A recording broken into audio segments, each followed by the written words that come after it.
जय श्री कृष्णा, राधे राधे, जय श्री राम, ओम नमः शिवाय। आज हम देखने वाले हैं अध्याय दूसरा का दूसरा भाग, दूसरा वीडियो। ठीक है, तो क्योंकि अध्याय एक अध्याय दो बहुत बड़े बड़े हैं तो एक वीडियो में उन्हें कवर कर पाना मुश्किल है, इसीलिए अध्याय एक अध्याय दो के भी आपको कई सारे भाग मिलेंगे। प्लेलिस्ट में सब आपको मिल जाएगा। ईश्वरः परमः कृष्ण सच्चिदानंद विग्रह अनादिराग राधिर्गोविंद सर्व कारण कारणम। ऐसे अनेक पुरुष हैं जो भगवान के गुणों से युक्त हैं, भगवान के गुणों से युक्त हैं, उनके अंदर भगवान के गुण हैं, किंतु कृष्ण परम है क्योंकि उनसे बढ़कर आगे कोई नहीं है। वे परम पुरुष हैं और उनका शरीर सच्चिदानंदमय है। वे आदि भगवान गोविंद हैं और समस्त कारणों के कारण हैं। ब्रह्म संहिता 5.1 में लिखा है। भागवत में भी भगवान के अलग अलग अवतारों की लिस्ट है, किंतु कृष्ण को आदि भगवान बताया गया है जिनसे अनेकानेक अवतार तथा ईश्वर विस्तार करते हैं। एते चांशकला पुंस कृष्णस्तु भगवान स्वयं इंद्रारिव्याकुलं लोकं मृडयन्ति युगे युगे। यहाँ पर वर्णित सारे अवतारों की सूचियाँ या तो भगवान की असंख्य कलाओं से अथवा पूर्ण कलाओं की हैं, किंतु कृष्ण तो स्वयं भगवान है। अतः कृष्ण आदि भगवान परम सत्य परमात्मा तथा निर्विशेष ब्रह्म दोनों के उद्गम है। भगवान की उपस्थिति में अर्जुन द्वारा अपनों के लिए शोक करना सर्वथा अशोभनीय है। भगवान हैं वहाँ पे और जो भगवान बोल रहे हैं फिर भी वो दुख कर रहे हैं तो फिर मतलब ही नहीं है। अतः कृष्ण ने कृतः शब्द से अपना आश्चर्य व्यक्त किया। आर्य जैसी सभ्य जाति के किसी व्यक्ति से ऐसी मलिनता की उम्मीद नहीं की जाती। आर्य शब्द उन व्यक्तियों पर लागू होता है जो जीवन के मूल्य को जानते हैं और जिनकी सभ्यता आत्म साक्षात्कार पर निर्भर करती है। देहात्म बुद्धि से प्रेरित मनुष्यों को यह ज्ञान नहीं रहता, जो देहात्म बुद्धि में सिर्फ अपने देह के हिसाब से ही सोच रहे हैं, कि जीवन का उद्देश्य परम सत्य विष्णु या भगवान का साक्षात्कार है। वे तो भौतिक जगत के बाह्य स्वरूप से मोहित हो जाते हैं, जो बाहरी स्वरूप है, जो बाहरी आडंबर है, उसी से मोहित हो जाते हैं। अतः वे यह नहीं समझ पाते कि मुक्ति क्या है। जिन पुरुषों को भौतिक बंधन से मुक्ति का कोई ज्ञान नहीं होता, वे क्या कहलाते हैं? अनार्य कहलाते हैं। यद्यपि अर्जुन क्षत्रिय था, लेकिन युद्ध से विचलित होकर, भ्रमित होकर, डर कर वह अपने कर्तव्य से च्युत हो रहा था, यानी कि विमुख हो रहा था, चूक रहा था। वो उसकी यह कायरता अनार्यों के लिए ही शोभा देने वाली हो सकती है, आर्यों के लिए शोभा देने वाली नहीं है।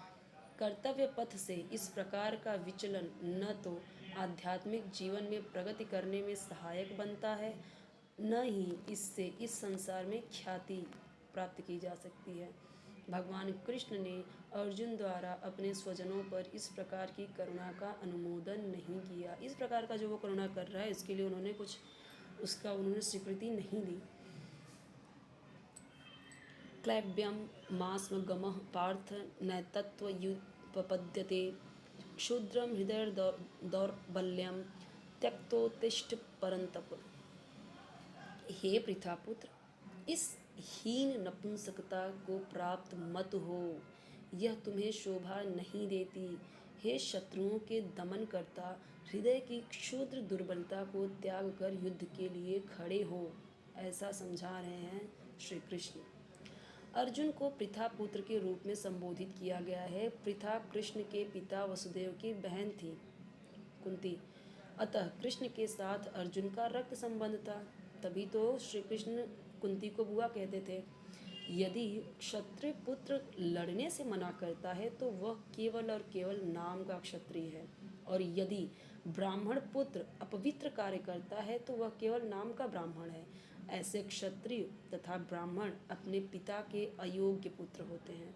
अतः कृष्ण यह नहीं चाहते थे कि अर्जुन अयोग्य क्षत्रिय पुत्र कहलाए। अर्जुन कृष्ण का घनिष्ठतम मित्र था और कृष्ण प्रत्यक्ष रूप से उसके रथ का संचालन कर रहे थे। सामने से रथ का संचालन कर रहे हैं, प्रत्यक्ष रूप से, ये नहीं कि अदृश्य होकर, इनके साथ साथ हैं। किंतु इन सब गुणों के होते हुए भी यदि अर्जुन युद्ध भूमि को छोड़ता है तो वह अत्यंत निंदनीय कार्य करेगा। इसीलिए कृष्ण ने कहा कि ऐसी प्रवृत्ति अर्जुन के व्यक्तित्व को शोभा नहीं देती। अर्जुन यह तर्क कर सकता था कि वह परम पूज्य भीष्म तथा स्वजनों के प्रति उदार दृष्टिकोण के कारण युद्ध भूमि छोड़ रहा है, किंतु कृष्ण ऐसी उदारता को केवल हृदय दौर्बल्य मानते हैं कि ये तुम्हारे हृदय की दुर्बलता है। ऐसी झूठी उदारता का अनुमोदन एक भी शास्त्र नहीं करता, एक भी शास्त्र इस बात को नहीं मानेगा। अतः अर्जुन जैसे व्यक्ति को कृष्ण के प्रत्यक्ष निर्देशन में ऐसी उदारता या तथा कथित अहिंसा का परित्याग कर देना चाहिए। अगर वो ये बोले कि मैं अहिंसा के मार्ग पे चलूँगा तो ऐसे अहिंसा का परित्याग करो, छोड़ दो, ये कोई अहिंसा नहीं है। अर्जुन वाच, अब अर्जुन क्या बोल रहे हैं, कथम भीष्महं संख्ये द्रोणं च मधुसूदन इशुभि प्रतियोत्स्यामि पूजा हर वरिसूदन। अर्जुन ने कहा, हे शत्रुहंता, हे मधुसूदन, मैं युद्ध भूमि में किस तरह भीष्म तथा द्रोण जैसे पूजनीय व्यक्तियों पर उलट कर बाण चलाऊंगा। मतलब वो बहुत ही ज़्यादा इस टाइम पे दुखी हैं। अब इसका मतलब क्या है, इस श्लोक का मतलब क्या है, भीष्म पितामह तथा द्रोणाचार्य जैसे सम्मानीय व्यक्ति, जो सम्माननीय व्यक्ति, ये दोनों कैसे हैं, सदैव पूजनीय हैं। यदि वे आक्रमण भी करें तो उन पर उलटकर आक्रमण नहीं करना चाहिए। यह सामान्य सा शिष्टाचार है कि गुरुजनों से वाग युद्ध भी ना किया जाए, यानी जवान से भी ना बोला जाए, मतलब बहस भी ना की जाए। यहाँ तक कि यदि कभी वे रुक्ष व्यवहार करें तो भी उनके साथ रुक्ष व्यवहार ना किया जाए। तो फिर भला अर्जुन उन पर बाण कैसे छोड़ सकता था? क्या कृष्ण कभी अपने पितामह नाना उग्रसेन या अपने आचार्य संदीपनी मुनि पर हाथ चला सकते थे? अर्जुन ने कृष्ण के समक्ष यही कुछ तर्क प्रस्तुत किए। अब देखो, जो उग्रसेन है ये कृष्ण जी के नाना थे, ठीक है, उनके नाना थे, यानी उनकी माँ के पिता, कंस के पिता उग्रसेन, ठीक है। इनको भी क्या किया था, उसने डाल दिया था मार के, खुद भी वो उनको जेल में डाल के खुद ही राजा बन गया था कंस। और संदीपनी कौन थे, संदीपनी गुरु थे जिसके, कृष्ण जी के, उनके ही आश्रम में पढ़ा था ना उन्होंने, सुदामा ने और उन्होंने। आगे देखते हैं, गुरून् हत्वा हि महानुभावान् श्रेयो भोक्तुं भैक्षमपीह लोके हत्वार्थकामांस्तु गुरूनिहैव भुञ्जीय भोगान् रुधिर प्रदिग्धान्।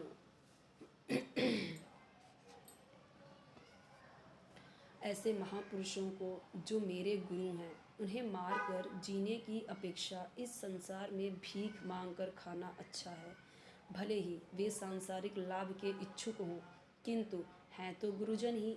यदि उनका वध होता है तो हमारे द्वारा भोग्य प्रत्येक वस्तु उनके रक्त से सनी होगी। जो भी चीज़ें हम भोग करेंगे, जिन चीज़ों का हम भोग करेंगे, हमारा राज्य हो, राजपाट कुछ भी हो, धन हो, वो सब उनके रक्त से सने होंगे। तो क्या मतलब ऐसे धन धान्य का?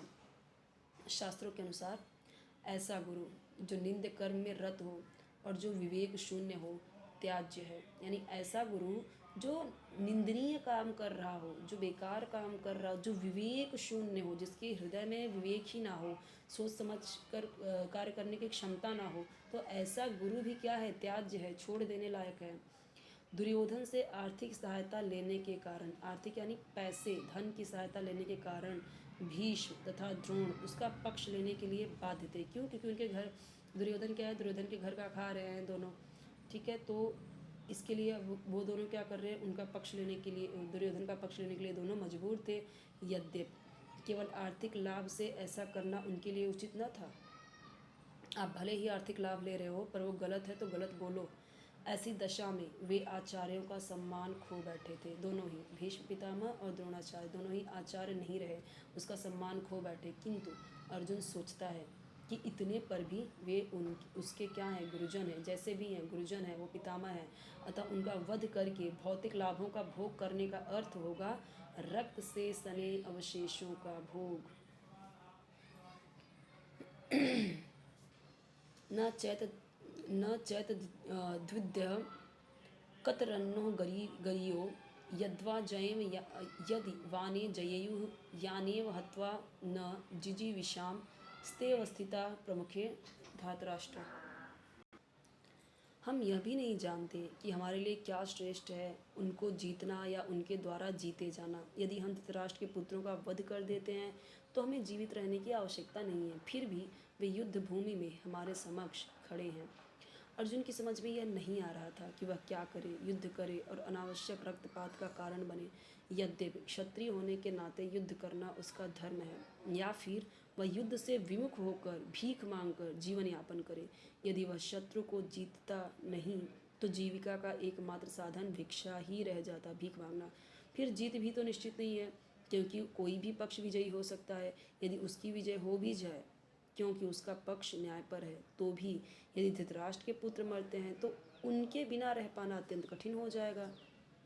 उस दशा में यह उसकी दूसरे प्रकार की हार होगी। अर्जुन द्वारा व्यक्त इस प्रकार के ये विचार सिद्ध करते हैं कि वह न केवल भगवान का महान भक्त था, बल्कि वह अत्यधिक प्रबुद्ध और अपने मन तथा इंद्रियों पर पूर्ण नियंत्रण रखने वाला था। राज परिवार में जन्म लेकर भी भिक्षा द्वारा जीवित रहने की इच्छा उसकी विरक्ति का दूसरा लक्षण है। ये सारे गुण तथा अपने आध्यात्मिक गुरु श्री कृष्ण के उपदेशों में उसकी श्रद्धा, ये सब मिलकर सूचित करते हैं कि वह सचमुच पुण्यात्मा था।